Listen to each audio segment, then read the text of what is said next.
сая бол бас өмнөх хүмүүсээ хэлж ийн л да. Улс төрчид өөрсдөө улс төрийн хэлмэгдүүлэлт орохоос гадна улс төрчдийн оролцоотой хүний эрх яаж зөрчигдөд байгаа юм бэ гэдэг юм хоёр талаас нь ярьж ийн гэсэн учраас би бас яг энэ хоёр талаас нь практик дээр ирнэ хэрэгүүдийг яаж хийгээд байгаа юм, яаж хүний эрхийг зөрчөөд байгаа юм гэдэг талаас нь бас практик жишээнүүд болгоод ярих гэж бодлоо. Энэ өөрөө хүний эрх гэдэг сэдв маань өнөөдрийн бага хүний эрх ба орчин үеийн улс төрийн хэлмэгдүүлэлт гэдэг сэдв маань ч гэсэн маш өргөн үрээтэй. Дандаа ерөнхий зүйл ярихаар ийм өргөн үрээтэй сэдв байгаа учраас ярих зүйл маань ч гэсэн ерөнхий байх магадлал өндөртэй шүү. За сүүлийн би өмгөөлөгчөөр 10 жил ажиллаж явах хугацаанд ажиглагдж байгаа нэг зүйл бол улс төрийн зорилготойгоор улс төрийн оролцоотойгоор иргэдийн болон хуулийн этгээдийн өмчлөх хэрэгэд халддаг дээрэмддэг явдал бол хэрэгс хэтэрсэн. За тэр байдал нь бол ерөнхийдөө технологи нь бол нэг л байдлаар явдаг. За бүр углуургыг хайгаад үзвэл улс өөрөө ашиглаж чадахгүй, дампууруулсан, эсвэл ямар нэгэн ашиггүй гэж үзсэн ийм байгууллагуудыг, ийм газруудыг, эд хөрөнгийг, уул уурхайг эсвэл гадаад улсын өмчлөлд байгаа хувьцааг Монголын хуулийн этгээд монголчууд өөрсдөө тодорхой төлбөрийн төлөөд үйл ажиллагаа явуулаад хөрөнгө мөнгө зарцуулаад ингээд 10-20 жил ажилуулад ашигтай болоод ирэхээр нь энэ хэрэггүй байна гэд хайцсан байсан тухайн эд хөрөнгөө яхаараа ер нь та нар авдیں۔ Энд чинь Монголын ард түмний баялаг. Тэгэхээр улс авах ёстой. Баялагын санд хуваарлагдах ёстой. Бүх иргэд ижилхэн наад юуг нь ашгийг хүртэх ёстой гэсэн ийм иргэдэд таалагдах уриал лоозон гаргаж ирж хагаад буцаагаад дээрэмдэж авдаг. За ингэж дээрэмдэж авахдаа эхлээд мэдээж олон нийтийн хэрэгслэр саяны хэлсэн уриал лоозонгуудыг маш ихээр явуулж иргэдэд таалагдах нөхцөл байдлыг үүсгэж яагаад очоод шууд эд хөрөнгийн дээрэмдэж авахдаа урд нь байсан улс анх өгөхдөө байсан хөрөнгөөсөө хэд дахин их хөрөнгө оруулсан, хэд дахин их ашигтай болгоцсон тэр хөрөнгийг дээрэмдэх явдал бол маш их болж байна. За одоо ч гэсэн ер нь бол засагтай хилцээр хийн. Тухайн үедээ аав гэдэг тахт нь авахгүй байсан эд хөрөнгөө одоо аавна гэж явж байгаа хилцээр ч гэсэн өнөөдрийн нөхцөл байдалд хилцээр гэсэн сайхан нэрийн дор бол үргэлжилж байна. За ингэхдээ бол ямар технологи нь яаж явдаг вэхээр тухайн эд хөрөнгийг эзэмшиж байгаа, өмчилж байгаа хүн хуулийн этгээдүүд дээр эрүүгийн эрг үүсгдэг. За эрүүгийн эргийн хажуугаар мөн захиргаа иргэний эргийг бас хавсраа үүсгдэг. За тэгээд хилцээрт ороо. Үгүй бол эрүүгээр чи ялч үгүй явуулна шүү. Нэг бол цайн дураараа ийм ашиг олох ёстой байсан ашиг орлогыг уусдаг. Ийм хувьцаагаа өг. Эсвэл бүхэлд нь уусдаг. За эсвэл эрүүгийн хуулиараа ингэж шорондоо яваа. Эрүүгийн хуулиар бид наад эд хөрөнгийн чинь бүгдийг хураагаад авчиж чадсан шүү. Ийм нэг нөхцөл байдал байна. Хоёрдугаарт энэ зөвхөн том компани гэлтгүү хувийн эд хөрөнгүүдийг өмчлөх компаниудыг доогуураа бас дээрэмдэх явдлаас хэрэгс хэтэрсэн. Монгол улс засгийн газраас гадаадын хөрөнгө оруулалтыг нэмэгдүүлэхийн тулд гадаадын хөрөнгө оруулагчдыг залилсан тохиолдолд онцгой анхаарч хэргийг шалгана шүү гэдэг тийм тэмдэглэл тогтоол гаргасан. Үүнтэй холбоотойгоор хятадуудаас эд хөрөнгөө залилуулчлаа, дээрэмдүүлчлээ гэж маш ихээр хандах болсон. Тэгээ би энэ дээр нэг зүйлийг бүр онцлог хэлээд байгаа нь гадаад хүн гэхээрээ сайн хүн, мундаг хүн, шудраг хүн, Монгол хүн гэхээрээ дандаа залилдаг, луурддаг, дээрэмддэг гэсэн юм байхгүй. Гэтэл одоо яаж ийм гэхээр хамаагүй монголчуудтай хамтарч ажиллана гэж орж ирсэн нэг хятад эсвэл хамаагүй нэг хятад иргэнээр ч юм уу эсвэл өөр улсын айл нэг иргэнээр цагдаагийн байгууллагад гомдол гаргаад шударгаар үйл ажиллагаа явуулж байгаа ялангуяа уул уурхайн компаниудыг дээрэмдэх явдал бол маш их болж байна. Монголд анх удаа 2016 онд орж ирсэн хүнийг 2012 онд үйлдэгдсэн гэмт хэрэгт холбогдуулаад хордог, шалгадаг. Гэхдээ би энэ 12 онд Монгол улсад байгаагүй 16 онд анх удаа Монгол улсад орж ирсэн шүү дээ. Гэт бүх нотлохоо хэллийн лавлагаагаа үзүүлээд нэмэргүй 12 онд үйлдэгдсэн гэмт хэрэгт ялалдаг. За тэгээд хятад иргэнийг залилсан хятадууд одоо жишээ нь голдуу одоо ингээ хятад гэж яриад хаа нэг юм арсист үзэл гаргаад байгаа юм шиг хятадуудыг мөөхөн гэдэг байгаа юм шиг харагдаад иж магадгүй. Гэхдээ үнэхээр бодит байгаа кейс нь одоо ингээ дандаа ингэж таарад байна. Ямар байдлаар Монголд орж ирэх Монголд хөрөнгө оруулна гэдээ ямар ч мөнгөгүй хүн орж ирдэг. Тодорхой компаниудтай гэрээ байгуулдаг. Уулуурхаа хөрөнгө оруулахаар болдог. За ингэж яваад хятадтай очиод гэрээгээ үзүүлээд хөрөнгө босгодог. Их тохиолдолд тэр босгосон хөрөнгөө Монгол руу хөрөнгө оруулах биш, өөрсдөө идэж уугаад дуусгадаг. Эргээд хятадын жинхэнэ хөрөнгө оруулагч нар нөгөө хятадаас мөнгөө нэхээр би Монгол залилуулсан юм а гэд ямар ч хөрөнгө оруулалт хийгээгүй мөртлөө Монголын уурхайг эзэмшиж байгаа компаниудаа залилсан гэж цагдаад өгдөг. Тэгэхээр Монголын төр гадаадын хөрөнгө оруулагчдад онцгой хандна гэсэн нөгөө юм далимдуулаад ингээд тэрийг нь хэрэг биш үеийг нь хэрэг болгоод уурхайг дээрэмддэг. За энэнд нөгөө доод төвшний хүмүүс нь хууль сахиулах байгууллагууд нь бүгд үе шаттай оролцдог. Магадгүй хин гэдэг ямар албан тушаалтай хүмүүс оролцоод нэр усаар нь ч би хэлж чадна. Гэхдээ өнөөдөр одоо хамаагүй юм яриад буцаад одоо өмгөөлөгчд өөрсдөө асуулт орохыг гэдэг айдас үзтэй болсон учраас бас бүр хамаагүй дэлгэрэнгүй ярьж болж чадахгүй шудрах хэлэхэд. За тэгвэл одоо үндсэн сэдв. Тэгвэл улс төрчдийг яаж улс төрийн хилмигдүүлэлт оруулалт юм бэ? Технологи яаж яваад байгаа юм бэ гэж. Хамгийн эхлээд хэвлэлээр тухайн улс төрчийг бүтэн нүддэг. Үнэхээр муу хүн юм бэ? Энэ үнийг алаад өг цаазлаад өг гэдэг нөхцөл байдалд ортол нь иргэдийн тархийг угаадаг, эсрэг болгодог. За тэгээд нөгөө хүн дээрээ ямар ч хамаагүй нэг хэрэг үүсгдэг. Жижигхэн хэрэг. Улс төр мөрийнч биш. Одоо тухайлбал нэг хүн дээр 5 сая төгрөгийн авилга авсан гэд авилгын хэрэг үүсгэж байгаа. За хэрэг үүсгэсэн учраас тухайн хүний ажил, офис, гэр оронд нь нэгжлэг хийх эрх боломж бүрдэнэ. За нэгжлэг хийх явцдаа офис, гэр орон бүх компани, бүх газар нэгжлэг хийгээд бүх бичиг баримт юмыг хурааж аваад за эндээс нөгөө хилмигдүүлэх гол үндэслэл юмнуудаа олж авдаг. Бүх олон жилийн бичиг баримт компьютер дээр байгаа хадгалж байгаа бүх юмнуудаас нь ухаж агаад жинхэнэ хилмигдүүлэлт болох гээд байгаа тэр хэргийнхаа зохиомл хэргийнхаа материалуудыг олж авдаг. Ингээд нөгөө анх үүсгэсэн 5 сая төгрөгийн хэрэгээ бол бүр мартдаг. Тэр хэргийг яах гэж үүсгэж байгаа юм? Гэрт нэгжлэг хийж, оффист нэгжлэг хийж юм олж авч тэрийг ашиглах хэрэглүүр болгохын тулд тэгж анх хэрэг үүсгдэг. За ингээд үндсэн хилмигдүүлэлтийн явдал явхад цаана давхар маш олон хүмүүс хилмигдэж идэг. Бид нар одоо ингээд хэвлэл мэдээллийн хэрэгслэр тим улс төрч, тим дарга, тим гишүүнийг тим хэрэгч шалгалаа.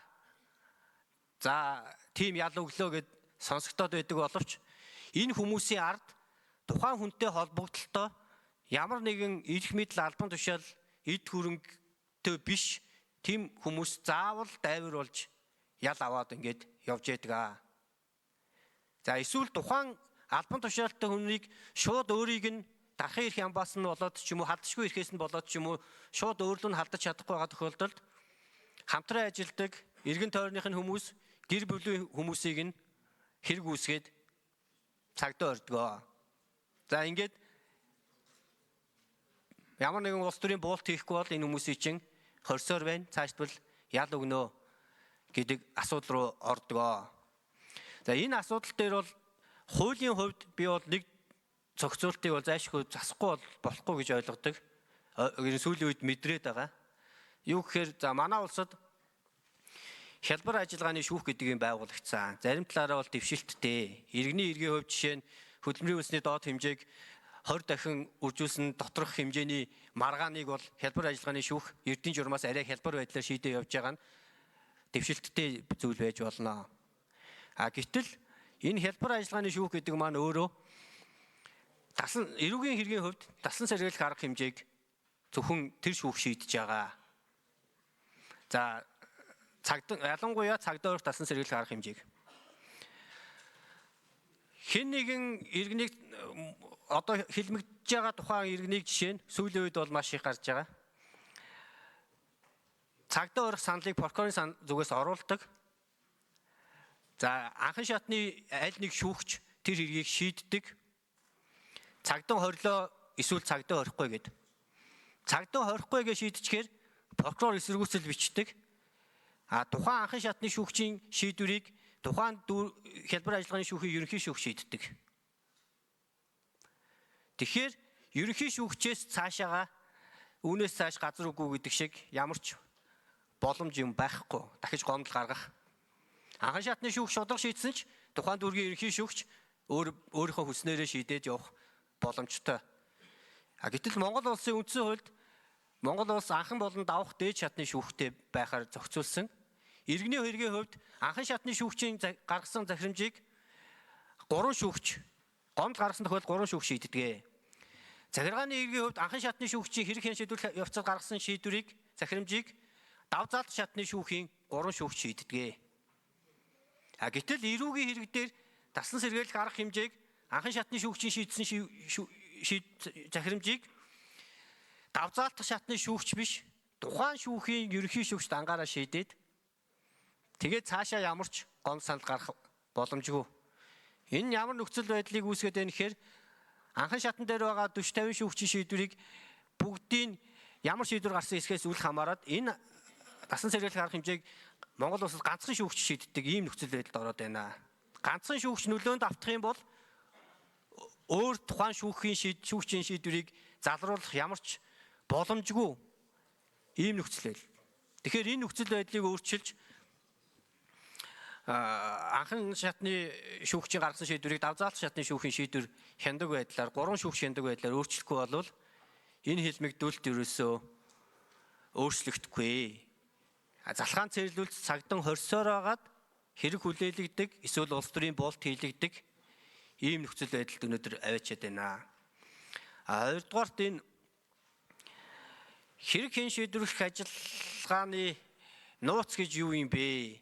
Аль нь яг хэрэг хэн шийдвэрлэх ажиллагааны нууцын аль нь нууц биш юм бэ гэдэг юм ялгаа заагийг тодорхой болгох хэрэгтэй.